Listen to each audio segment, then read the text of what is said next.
Do you hear that? Yeah, me either. And that's exactly what you're going to get every single day at this custom-built cabin retreat in Duffield, Virginia. Privacy, tranquility, heavy dose of nature, and long-range mountain views, including Kane Gap and Bays Mountain, all the way in Tennessee.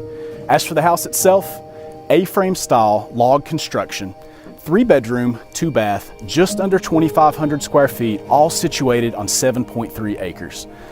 Once you get on the inside, a magnificent great room, 20-foot wood tongue and groove ceilings, a river rock wood-burning fireplace, and a remodeled master bathroom that I can't adequately describe with commentary alone. But enough talking. Let me show you what I'm seeing.